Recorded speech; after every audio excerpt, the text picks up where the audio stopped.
Hello, wonderful listeners, and welcome to our channel. We're so glad you're here to join us for today's story.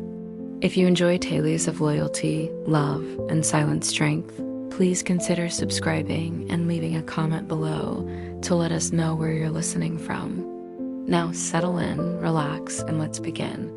Grief and Silence, the story of a loyal dog. In a quaint little cottage nestled at the edge of a whispering forest, lived an elderly woman named Alara and her faithful companion, a golden retriever named Buster. Their lives were interwoven with a golden thread of unspoken understanding, a tapestry woven from years of shared silences and quiet joys. Alara, with her silver hair often tied back in a neat bun, possessed a serenity that seemed to ripple through the air around her, calming even the most agitated soul. Buster, a magnificent creature with a coat the color of toasted marshmallows and eyes that held the depth of ancient wisdom, was her shadow, her confidant, her protector. Their days unfolded with a gentle rhythm, a predictable dance that brought comfort to both. Mornings began with the soft clinking of Alara's teacup and the rustle of her newspaper, accompanied by Buster's contented sighs from his spot on the rug beside her feet. He knew the precise moment she would rise, the exact angle of her hand as she reached for his head, and the particular warmth of her touch that always chased away the last vestiges of sleep. Afternoons were reserved for slow walks through the nearby woods, where Alara would point out the delicate wildflowers and Buster would chase after imaginary squirrels. His tail a blur of joyous motion, he would always return to her side, a triumphant stick clutched in his jaws, his eyes bright with the shared adventure. Alara would smile, a soft, crinkling smile that Buster understood to be the highest form of praise. Their evenings were spent in the cozy glow of a reading lamp, Alara immersed in her books and Buster curled at her feet, his head resting on her lap, the gentle rise and fall of her breathing a lullaby to his canine harp. He absorbed her moods, her unspoken thoughts, the very essence of her being. When she was content, he was a peaceful presence.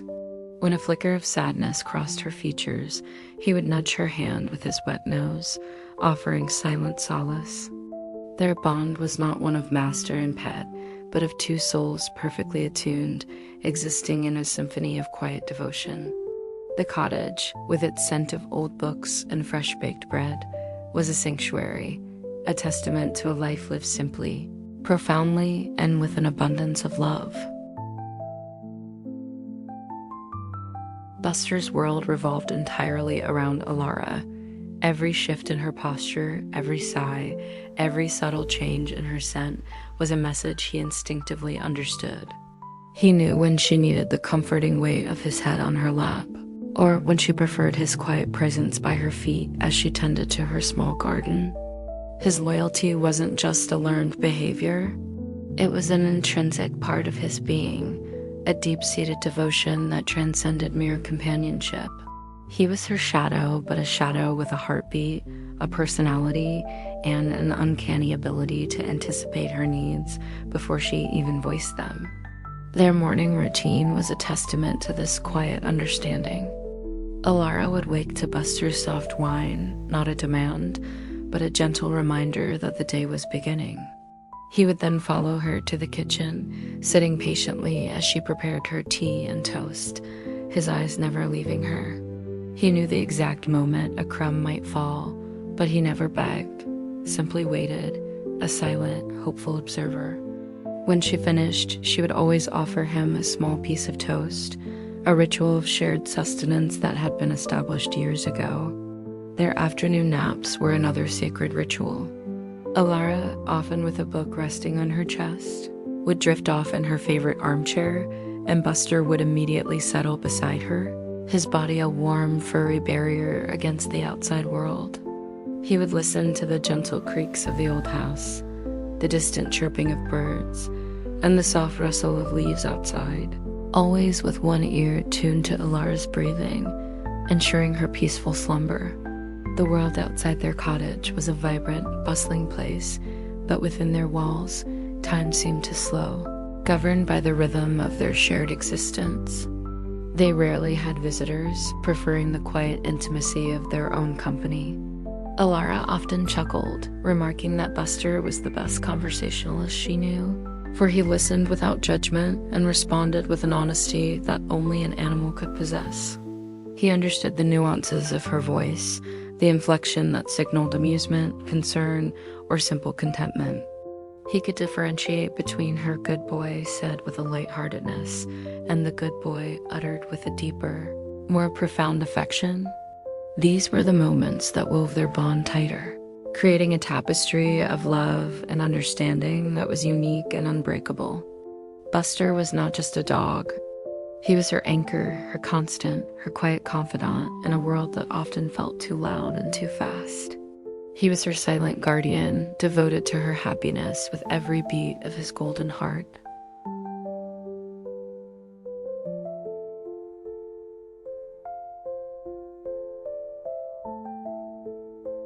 The language shared between Alara and Buster was not one of words, but of glances, gentle nudges, and the soft brush of fur against skin. It was a lexicon of love built over years, rich with meaning only they could decipher. When Alara merely lifted an eyebrow, Buster knew whether she was asking for his leash or simply acknowledging his presence. A subtle shift in her weight on the sofa would prompt him to adjust his position, ensuring her comfort. He responded to her subtle cues with an eagerness that always brought a soft smile to her lips. His barks, too, were a nuanced symphony. A sharp, territorial bark for a squirrel in the yard, a soft, questioning woof when she seemed preoccupied, and a joyful, insistent series of barks when it was time for their evening walk. Alara, in turn, understood the wag of his tail, the excited full-body wag, the gentle, rhythmic sway of contentment, or the tentative, low wag of uncertainty. She knew the meaning behind his various whines, from the "I need to go out" plea to the soft, almost inaudible "I want a cuddle" murmur. Their communication was a testament to a connection that ran deeper than spoken words, a true meeting of hearts and minds. Buster had been with Alara through many seasons of her life. He was a sturdy pup when he first arrived, a gift from her late husband, a comforting presence after a period of profound loss. He had witnessed her quiet strength, her moments of vulnerability, and her enduring capacity for joy. Though he couldn't grasp the complexities of human grief, he understood the shift in her emotions, the way her scent changed when she was sad, and the particular comfort she sought in his presence during those times. He remembered the faint scent of her husband that lingered in certain items, gradually fading, and how Alara would sometimes hold an old sweater, her eyes distant. He was a silent witness to her resilience, a steadfast companion through the ebb and flow of life. He'd seen her celebrate milestones, mourn losses, and simply exist day after day. He was a living chronicle of her later years, each moment etched into his memory, not with human recollection, but with an animal's profound sensory imprint. This unspoken history fortified their bond, making it not just a relationship of convenience, but one of deep, mutual dependence and affection. In the quiet sanctuary of their home, they had forged a bond that was both simple and profound, a testament to the enduring power of love that needed no words to be understood.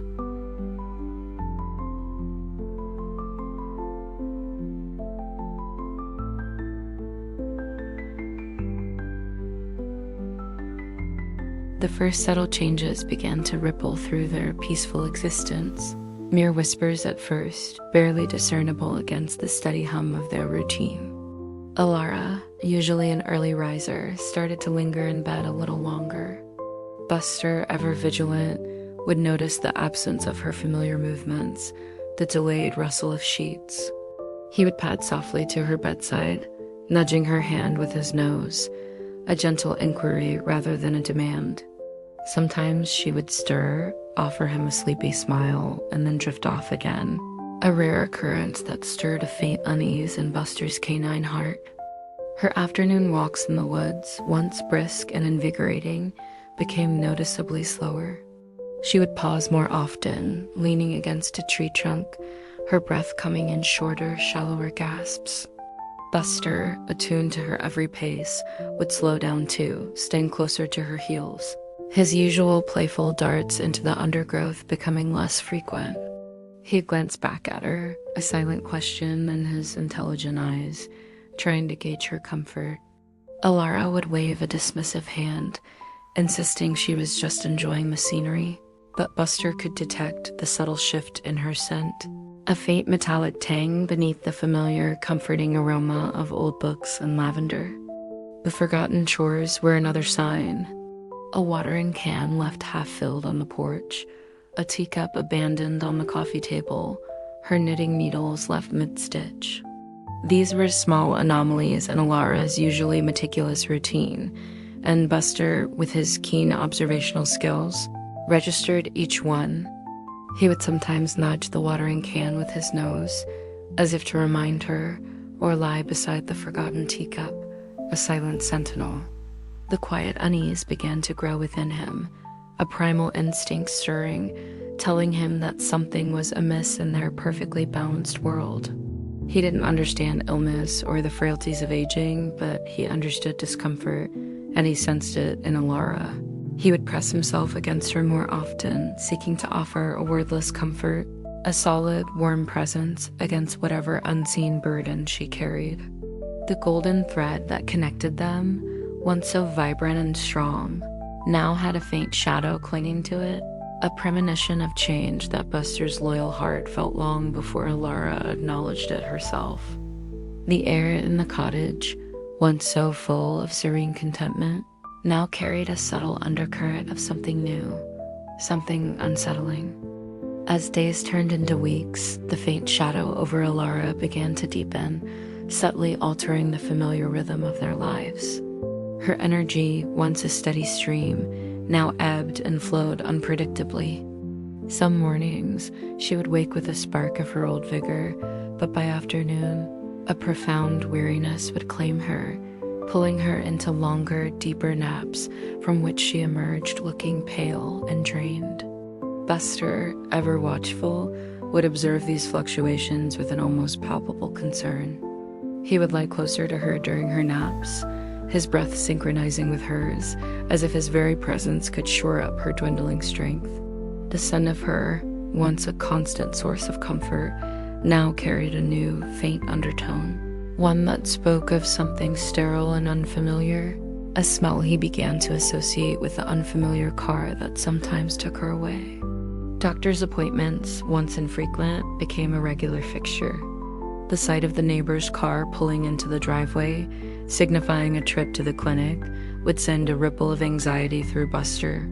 He would stand by the door, tail drooping, watching Alara leave with a look in his eyes that pleaded for her swift return.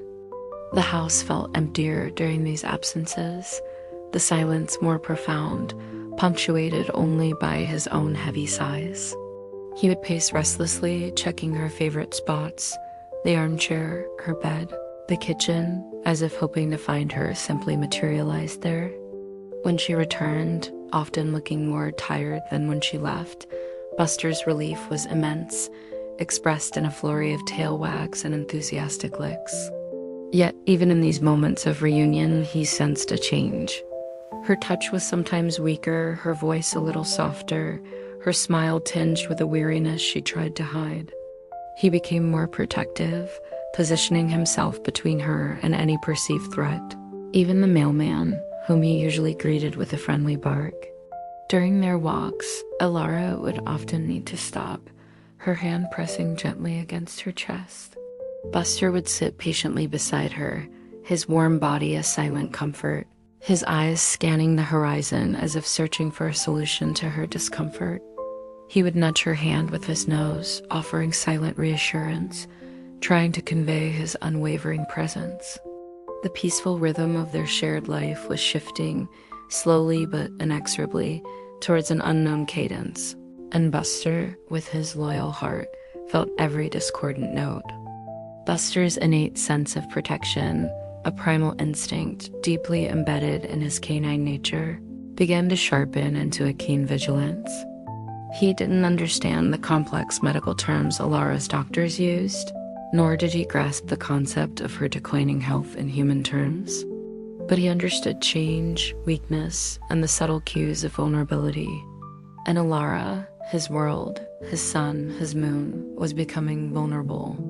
His playful barks at squirrels now sometimes carried an edge, a warning that seemed directed not just at the bushy-tailed intruders, but at the world itself, as if to say, leave her alone.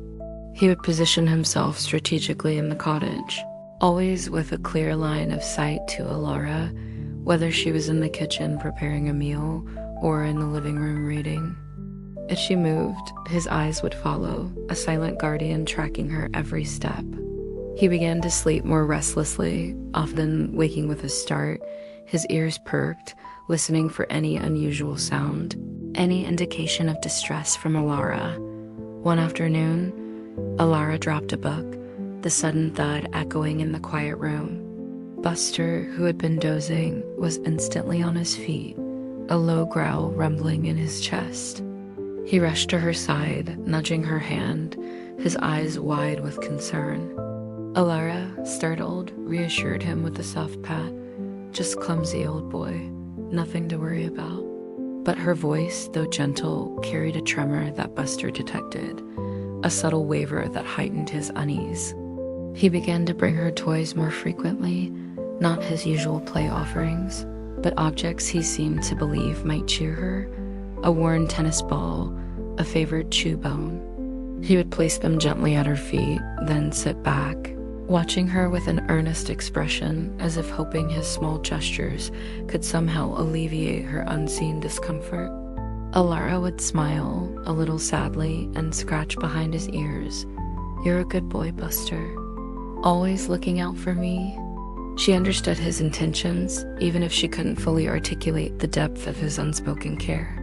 He would often rest his head on her lap, his large, warm body a reassuring weight, his eyes gazing up at her with an intensity that spoke volumes. In these moments, Alara would stroke his fur, finding solace in his unwavering presence, a quiet anchor in the rising tide of her own anxieties. Buster was trying to mend what he sensed was broken, to protect what he knew was precious, in the only way a loyal dog knew how. His instincts were screaming a silent warning, and he was ready to face whatever threat loomed, seen or unseen. The day Alara had to be admitted to the hospital for an extended stay marked a profound shift, tearing a gaping hole in Buster's carefully constructed world. The unfamiliar scent of antiseptic that clung to the kind neighbor, Mrs. Henderson, who had come to take Alara, filled Buster with a chilling sense of dread. He watched, tail drooping, as Alara, weaker now, offered him a last trembling pat, her eyes brimming with a silent apology. Then the car door closed, the engine hummed, and she was gone. The silence that descended upon the cottage was unlike any Buster had ever experienced. It wasn't the peaceful quiet of their shared naps or the contemplative hush of their evenings. This was an oppressive, hollow silence, a vast, echoing void where Alara's laughter, her gentle humming, her soft footsteps should have been. Buster's first reaction was frantic confusion. He whined, a low, mournful sound, and began to search. He checked her usual spots, the kitchen, her bedroom, the armchair where she read. Her scent was still there, a faint echo, but her vibrant presence was gone. He circled the house, his nose to the ground, sniffing frantically, trying to pick up a trail, a clue, anything that would tell him where she had vanished. He scratched at the back door, then the front, his barks no longer playful, but sharp with desperation. Mrs. Henderson, a kind woman with a perpetually worried expression, tried her best. She brought him food, fresh water, and spoke to him in soothing tones, but her words were like distant static to Buster's grief-stricken ears. He took a few hesitant bites of his food, more out of habit than hunger, and then retreated. He spent most of his time by the front door, his nose pressed against the crack, listening intently, his body a taut coil of anticipation. Every passing car, every distant voice sent a jolt of false hope through him. He would lift his head, ears perked, only to deflate with a heavy sigh when it wasn't her. The house, which had always been a sanctuary, now felt like a prison of absence. Every object, every space, screamed of her missing presence. Her favorite shawl draped over the armchair, her teacup still on the bedside table, her spectacles left on a half-read book. Each was a cruel reminder of what was lost, what was missing. Buster would sometimes lie on the cold floor beside the armchair, his head resting on her forgotten slipper, trying to draw comfort from the faint traces of her scent. The emptiness was a physical weight pressing down on his loyal heart, leaving him with a profound sense of bewilderment and an ache that no amount of food or kind words could alleviate. He simply waited, a silent, forlorn sentinel in a suddenly desolate world. Mrs. Henderson, despite her own busy schedule and the emotional toll of seeing Alara's decline, committed herself to caring for Buster. She understood, in part, the depth of the bond between Alara and her dog, having witnessed their quiet devotion for years. Every morning, she would arrive at the cottage, a bag of Buster's favorite kibble in hand, her voice soft and reassuring. "Hello, Buster, my dear," she would murmur, reaching out a tentative hand. But Buster remained distant, a shadow of his former self. He would acknowledge her presence with a flicker of his tail, a polite gesture, but his eyes, usually so bright with life, were dull, constantly searching, perpetually hopeful. He ate only enough to sustain himself, picking at his food with a disinterest that worried Mrs. Henderson. She tried everything she could think of, offering him special treats, hand-feeding him, even trying to coax him into playing with his favorite squeaky toy. But Buster remained unresponsive, his spirit heavy with grief. The squeaky toy lay untouched, a silent testament to his profound sadness. Walks, once a highlight of his day, became a slow, somber procession.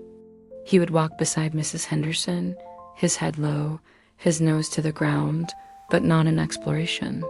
He was sniffing for Alara, for any lingering trace of her scent on the familiar paths they had once traversed together. He would stop abruptly at certain spots, the old oak tree where Alara often rested, the patch of wildflowers she admired, and stand there, motionless, as if expecting her to appear. Mrs. Henderson would gently tug on his leash, her heart aching for the loyal animal, but she understood. She allowed him these moments of silent vigil, knowing that a dog's grief, though unspoken, was no less profound than a human's. Back at the cottage, Buster's preferred spot was no longer by the window, observing the world, but by Alara's armchair. He would lie there for hours, curled into a tight ball, his nose tucked beneath his paws, occasionally letting out a low, mournful sigh that seemed to carry the weight of his missing companion. He guarded the armchair as if Alara might return at any moment and reclaim her rightful place.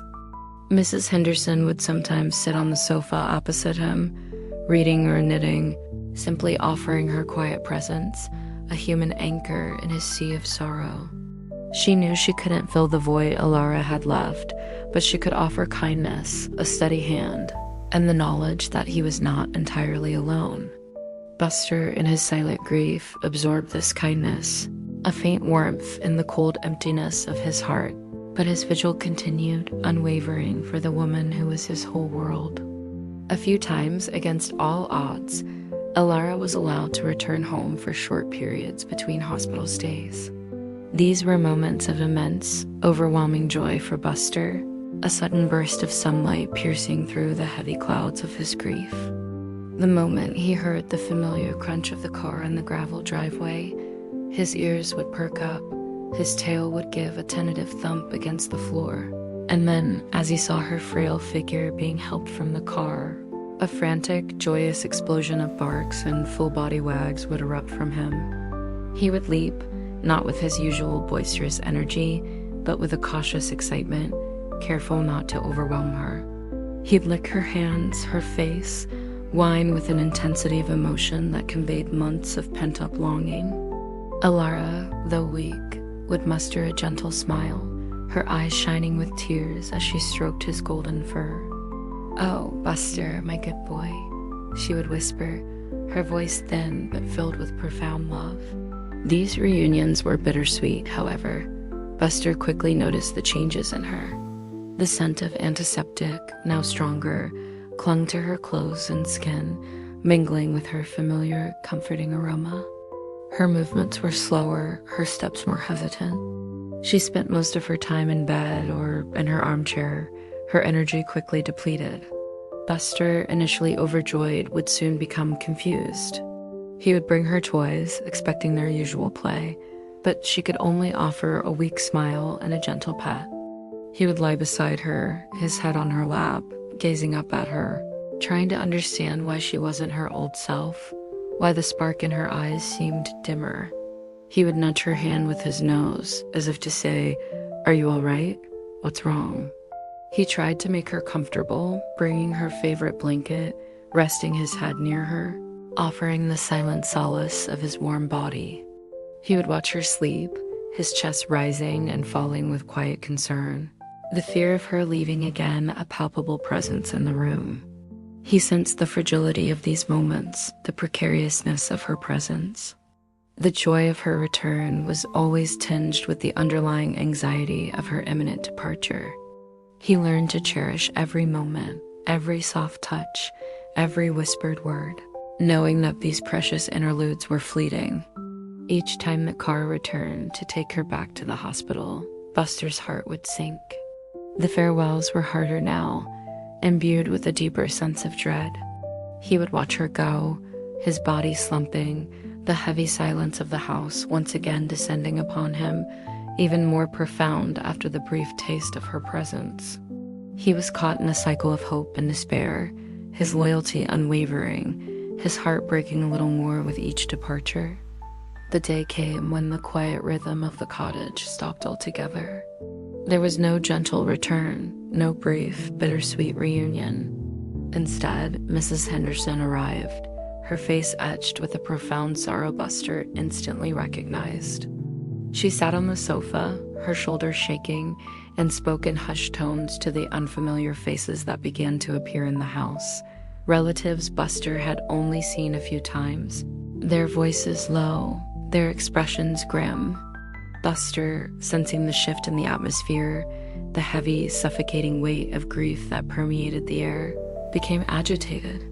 He whined, a low, guttural sound, and began to search for Alara, his frantic movements reflecting the chaos in his heart. He looked in all her usual spots, his nose working overtime trying to find her familiar scent, but it was gone, replaced by the pungent odor of human sadness and the faint, lingering smell of antiseptic that now seemed to cling to everything.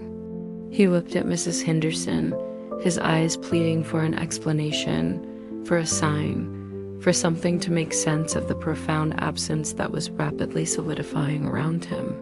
She reached out a trembling hand, stroking his head, her touch gentle but filled with a sorrow he couldn't comprehend, only feel. "She's gone, Buster," she whispered, her voice choked with tears.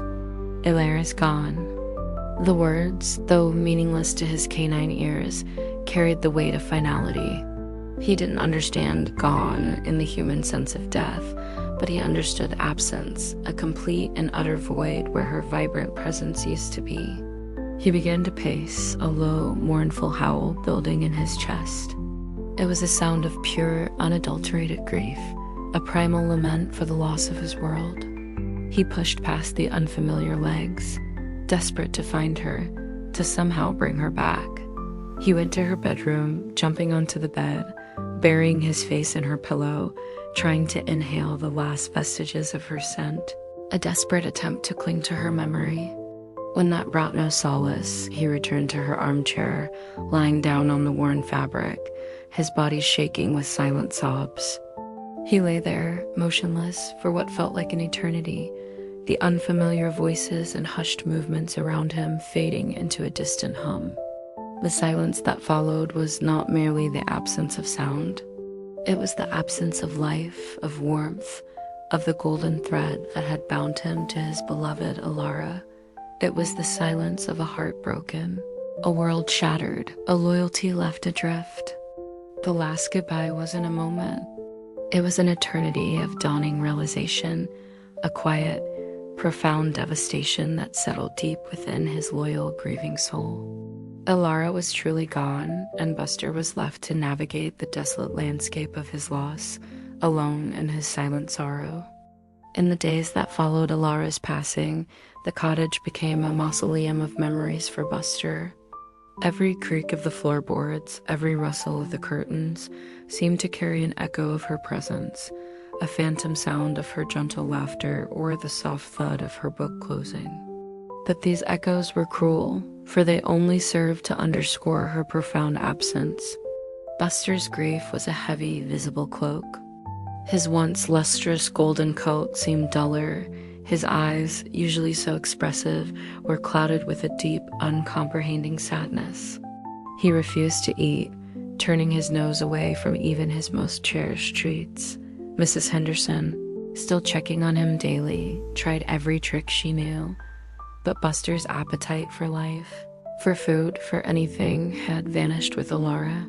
He wandered the house like a restless spirit, his tail never lifting, his steps heavy. He would go from room to room, sniffing at the furniture, pawing at the closed doors, as if she might be hiding, playing a cool game.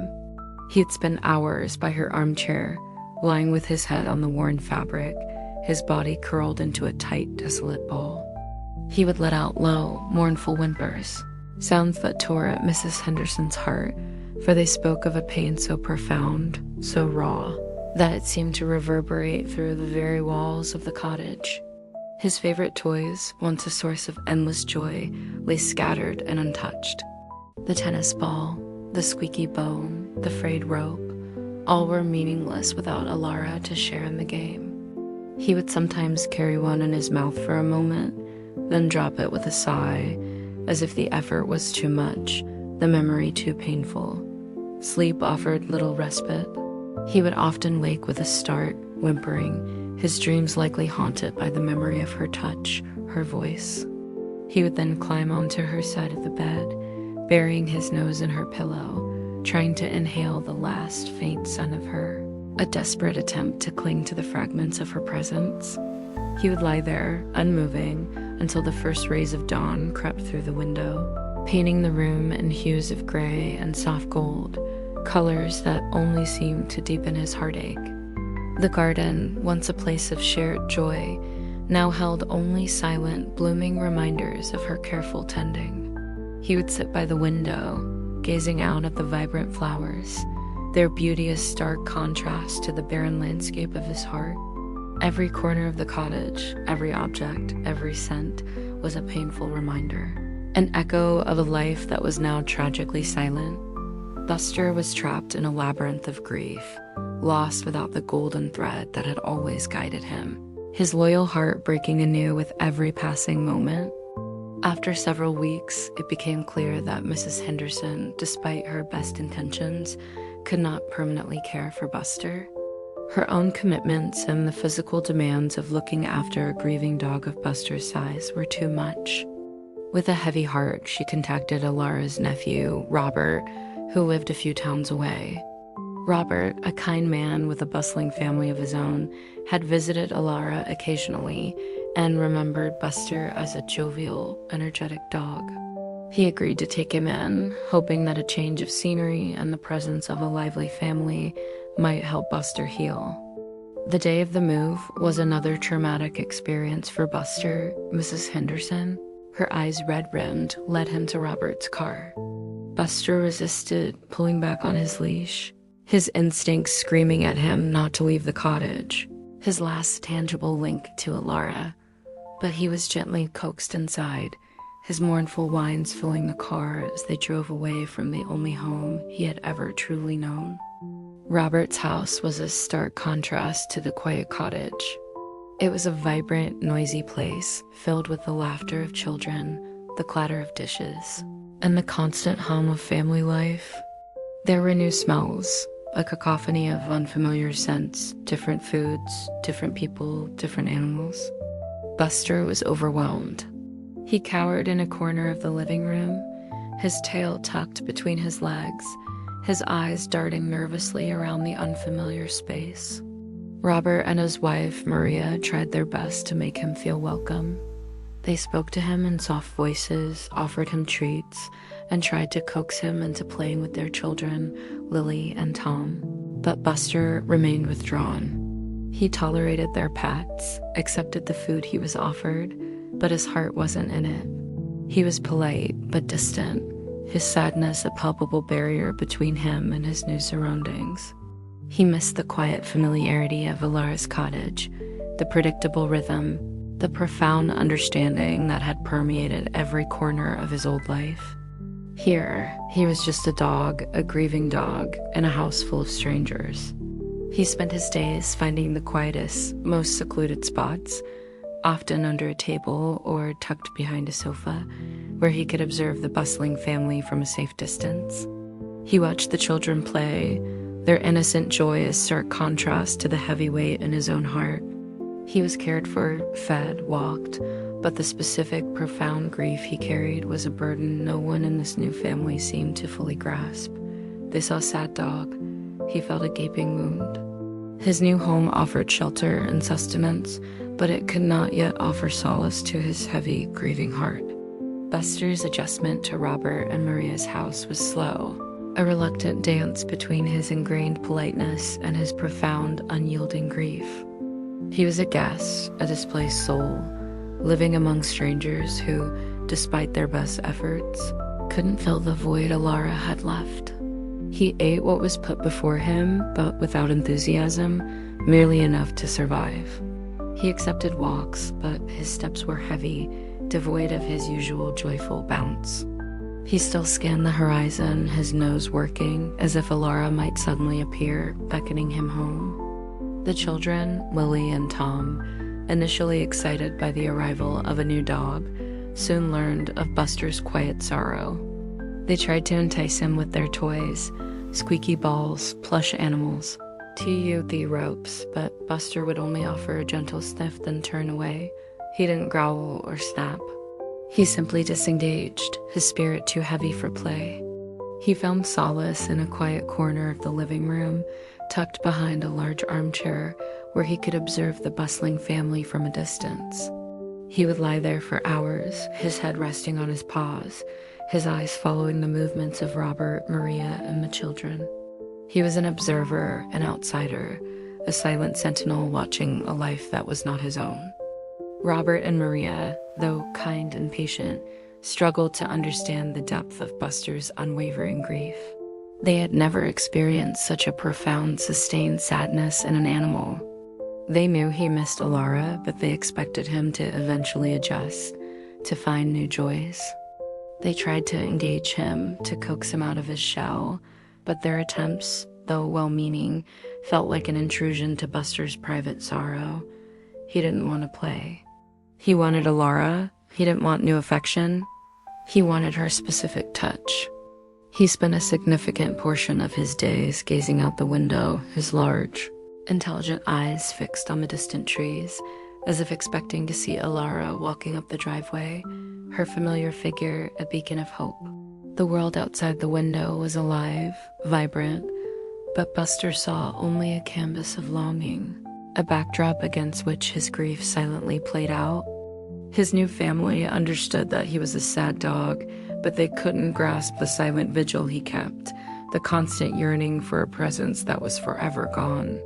Buster's loyalty was a steadfast, unyielding force, a silent testament to a love that death could not diminish, only transform into a profound, enduring ache. One afternoon, while tidying Alara's old cottage for eventual sale, Robert stumbled upon a worn, faded blanket tucked away in a cedar chest. It was an unassuming woolen throw, perhaps knitted by Alara herself years ago, and it carried a faint, almost imperceptible scent that made Robert pause. It was Alara's scent, a subtle blend of lavender, old books, and something uniquely her own. A thought sparked in his mind. He remembered how Buster had clung to Alara's armchair, seemingly drawing comfort from its worn fabric. Perhaps this blanket, imbued with her essence, could offer some solace to the grieving dog. He carefully folded the blanket and brought it back to his own home, a quiet hope fluttering in his chest. He found Buster in his usual spot behind the armchair, his eyes dull, his posture slumped. Robert approached slowly, speaking in a soft, reassuring voice. He unfurled the blanket and gently laid it on the floor near Buster, then retreated a short distance, allowing the dog to discover it on his own terms. Buster, initially wary of the new object, slowly lifted his head. His nose twitched, picking up the faint, familiar scent. It was a ghost, a whisper from the past, but it was asterisk her asterisk. His ears perked slightly, and a low, almost imperceptible whine escaped his throat. He slowly, hesitantly extended his nose, sniffing the woolen fibers. The scent was undeniable, a powerful wave of memory that washed over him, a tangible link to his beloved Alara. He lowered his head onto the blanket, and a profound sigh escaped him, a sound filled with both sorrow and a fragile, emerging comfort. He began to knead the blanket with his paws, a primal instinct, as if trying to draw even closer to the phantom presence it represented. Then, with a quiet dignity, he curled up on the blanket, burying his nose deep into its folds. For the first time since Alara's passing, Buster seemed to relax, his body uncoiling slightly, the tension in his muscles easing. He didn't leap up, didn't bark with joy, but a profound peace seemed to settle over him. He lay there for a long time, eyes closed, perhaps dreaming of Alara, perhaps simply existing in the comforting embrace of her memory. Robert, watching from a distance, felt a lump form in his throat. It was a small act, a simple old blanket, but it was a breakthrough. It wasn't a cure for Buster's grief, but it was a bridge, a tangible connection to the love he had lost. The old blanket became Buster's most prized possession, his sanctuary, a quiet haven where he could mourn and remember, cloaked in the faint, comforting scent of the woman who had been his entire world. It was a small step, but a vital one on the long, arduous path of healing.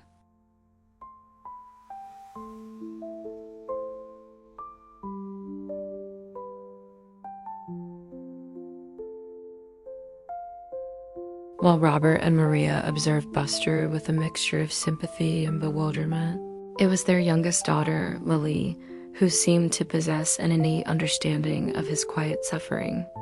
Lily, a perceptive and gentle child of 7, had a natural empathy that transcended the unspoken barriers of age and species. She had vague memories of her great-aunt Alara, mostly of a kind, soft-spoken woman who always had a gentle word and a warm smile. She'd seen Buster in his boisterous days, but now she saw a creature cloaked in an almost tangible sadness. Unlike her brother Tom, who still occasionally tried to coax Buster into a game of fetch, Lily approached him with a quiet reverence. She didn't try to force him to play, didn't demand his attention. Instead, she would simply sit near him, often on the floor, a respectful distance from his blanket, and engage in her own quiet activities. She might draw in a sketchbook, her crayons making soft scratching sounds, or read a picture book, her small voice murmuring the words. She understood, without being told, that Buster needed space, not intrusion. Slowly, imperceptibly, Buster began to accept her presence. He wouldn't immediately lift his head or offer a tail wag, but he stopped tensing when she approached. He would sometimes open one eye, observe her for a moment, and then close it again, a silent acknowledgement. He found her quiet presence soothing, a gentle warmth that didn't demand anything from his weary heart. One afternoon, Lily was reading a story about a brave knight and his loyal dog. She sat on the floor, her back against the sofa, and Buster was curled on his blanket a few feet away. As she read, her voice soft and clear, Buster slowly lifted his head. His ears, usually flattened with sorrow, perked slightly, listening to the melodic cadence of her words. He seemed captivated by the gentle rhythm of her storytelling, finding a momentary escape from the constant hum of his grief. When she finished the chapter, Lily looked up, her gaze meeting Buster's. She offered a small, tentative smile, and Buster, to her surprise, responded with a soft, almost imperceptible thump of his tail against the floor. It was a tiny gesture, but to Lily, it felt monumental, a glimmer of connection in the vast expanse of his sorrow. From that day forward, Lily made it her mission to be Buster's quiet companion. She brought her books and her drawings to his corner, sharing her world with him without pressure. She was a small, steady light in his darkness, a gentle hand reaching out across the chasm of his grief, and Buster slowly, cautiously began to feel its warmth. Lily's gentle approach continued, slowly chipping away at the walls Buster had built around his grieving heart. She didn't press, didn't demand, but simply offered her consistent, empathetic presence.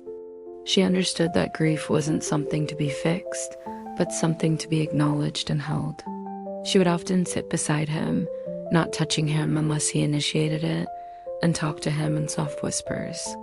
She told him about her school day, about the funny things her friends said, about the birds she saw in the garden. She even confided her own small sadnesses, a scraped knee, a forgotten toy, creating a bond of shared, quiet understanding. "Sometimes I miss Aunt Alara too," she'd murmur, stroking Buster's blanket. "She always smelled like cookies." Buster would respond with a soft nudge of his nose against her hand, a gentle lick, or a faint sigh, as if acknowledging her words, sharing in her sentiment. These were not grand gestures, but profound moments of connection. The silence between them was no longer empty or oppressive. It was filled with understanding, with unspoken empathy. It was a comfortable silence, a space where two souls, one young and learning about loss, the other old and steeped in it, could simply exist together. Lily intuitively understood that Buster's grief was unique, a silent burden he carried. She didn't try to distract him from it, but rather she sat with him in it. She would bring her favorite storybooks, not to read aloud with boisterous enthusiasm, but to share the quiet act of turning pages, her finger tracing the words, her presence a calming anchor. Buster, in turn, began to offer small signs of his burgeoning trust. He would rest his head on her lap for a moment, his warm weight a comforting pressure. He would lean into her gentle strokes, his tail giving a slow, rhythmic thump against the floor, a sound that spoke of contentment, not forced happiness. He started to follow her from room to room more often, not just waiting by the window, but choosing to be near her, finding a subtle comfort in her youthful energy, which, unlike the others, didn't feel demanding. He was beginning to realize that while Alara was gone, the capacity for love and connection was not. Lily was not Alara, and Buster knew that. But she was a new, gentle thread weaving itself into the tattered tapestry of his life, a soft light in the quiet corners of his heart.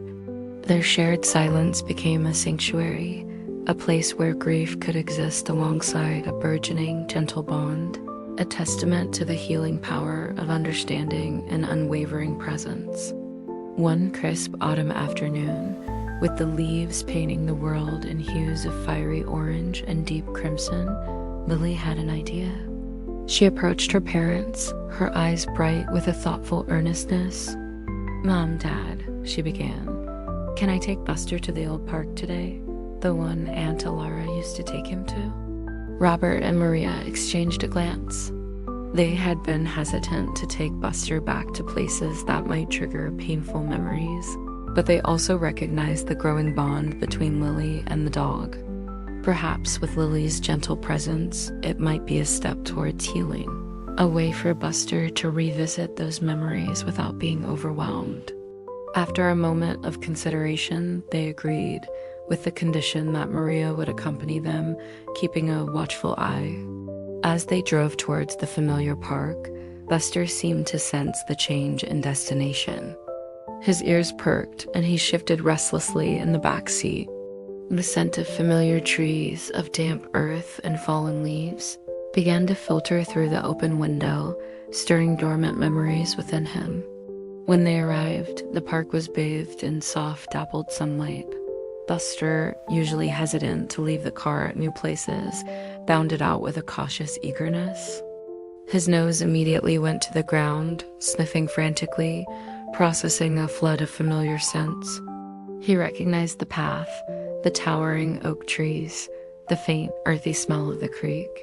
These were places he had explored countless times with Alara, memories etched deep into his canine mind. Lily, holding his leash with a firm yet gentle grip, let him lead the way. He walked with a renewed purpose, his tail giving a slight, almost imperceptible wag. He paused at a particular bench beneath a weeping willow, the very spot where Alara often sat, reading a book while he chased butterflies. He nudged the bench with his nose, then looked up at Lily, his eyes conveying a silent recognition. Lily knelt beside him, stroking his head. "This is where she used to sit, isn't it, Buster?" she whispered, her voice soft with understanding. Buster responded with a deep sigh, a sound that seemed to carry the weight of all his remembrance, but this time it was not purely a sigh of sorrow. It was a sigh of recognition, of connection, of shared memory. He lay down by the bench, resting his head on his paws, gazing out at the familiar landscape, no longer lost in desolate grief, but acknowledging a cherished past. With Lily by his side, these familiar sights and smells, once tormenting reminders of loss, now felt like a gentle embrace, a shared journey down memory lane. It was a walk to remember, not just for the memories it evoked, but for the quiet, hopeful step it represented on Buster's path towards healing. A path he was now walking with a gentle, understanding companion. The walk to the old park marked a subtle but significant turning point in Buster's healing journey. It wasn't an instant cure, nor did it erase the profound void left by Alara's absence, but it opened a new pathway in his heart. He still missed her, a deep, abiding ache that would always be a part of him, but he was learning to live with that missing piece to carry her. Memory not as a crushing burden, but as a cherished internal presence. He began to engage more with Robert's family. He would greet Robert with a polite, but now genuine, tail wag, and even accept a playful tug-of-war with Tom, albeit with a reserved enthusiasm. He started to eat with more appetite, his golden coat regaining some of its former luster. The sadness in his eyes never completely vanished, but it was now softened by a glimmer of acceptance, a quiet understanding that life, even without Alara, could still hold moments of warmth and connection. Lily remained his most constant and empathetic companion. She continued her quiet vigils, reading to him, sharing her thoughts, and simply being there. Buster, in turn, became her silent confidant, listening to her childhood worries and joys with an unwavering attention that only a loyal dog can offer. He would often rest his head on her lap as she did her homework, his presence a comforting, steady anchor. He learned to love again, not as a replacement for Alara, but as an expansion of his loyal heart. He embraced the affection of his new family, understanding that their love, though different, was real and genuine. He found joy in simple things again, the warmth of a sunny spot on the rug, the taste of a favorite treat, the gentle touch of Lily's hand on his fur. These moments, once dulled by grief, now began to shine with a quiet luminescence. Buster's journey was a testament to the resilience of the animal spirit, a profound lesson in how love can endure beyond loss. He had learned that grief, while a solitary journey, could also be a shared one. He carried Alara's memory within him, a golden thread woven into the fabric of his new life, enriching it, giving it depth and meaning. His path forward was not one of forgetting, but of remembering with a heart that, though scarred, was open to new connections, new affections, and a quiet, enduring peace. He was a beacon of unwavering loyalty, a silent teacher of love's enduring power. As the years gently unfolded, Buster, now an older dog with a muzzle dusted with silver, remained a comforting and constant presence in Robert's family. He was no longer the grief-stricken creature that had arrived years ago, but a sage, gentle soul whose eyes held a quiet wisdom born of both joy and profound loss. He had settled fully into his new role, becoming an integral, beloved member of the household, a silent guardian of their happiness. For Lily, Buster became far more than just a pet. He was a living link to her great-aunt Alara, a tangible connection to a past she vaguely remembered but deeply cherished. He was her steadfast companion through the awkward years of childhood and the turbulent journey into adolescence. When she felt misunderstood or overwhelmed, she would seek out Buster, burying her face in his soft fur, and he would listen without judgment, offering the quiet, unwavering support that only a loyal dog can give. He taught her invaluable lessons about unconditional love, about the power of silent empathy, and about the enduring strength of the heart. He showed her that grief doesn't mean the end of love, but rather its transformation into a deep, abiding memory that continues to shape and enrich one's life. He was a constant reminder that even in the face of loss, there is always room for new connections, new affections, and a renewed sense of purpose. Buster's loyalty, once solely focused on Alara, had expanded to encompass the entire family, but particularly Lily. He would still occasionally seek out his old faded blanket, a quiet moment of remembrance, for his first beloved human, but now his days were filled with the warmth of shared laughter, the gentle chaos of family life, and the unwavering affection of Lily. He was a symbol of enduring love, a testament to the unique and unbreakable bond between humans and animals. His life continued, rich with purpose and affection, a testament to his resilient spirit. He had found a new way to thrive, to offer his boundless love, and to carry Alara's memory not as a burden, but as a cherished and vital part of his very being. His life was a legacy of loyalty, a quiet symphony of love that resonated through the heart of the family, a golden thread connecting past, present, and future. In the fullness of time, Buster, now truly ancient, his steps slow and his hearing dull, eventually passed peacefully in his sleep. He had lived a long, full life, marked by profound grief, but also by immense love, resilience, and unwavering loyalty. He left this world surrounded by the love of Robert's family, his head resting on his beloved old blanket, its faint scent of Alara still clinging to its fibers, a final comforting embrace. His passing brought a wave of quiet sorrow to the family, especially to Lily, who was now a young woman. She cried, not with the raw, desperate pain of a child losing a pet, but with the tender ache of saying goodbye to a cherished friend, a lifelong companion, and a silent teacher. She knew that Buster had lived a life of quiet devotion, a testament to the power of the human-animal bond.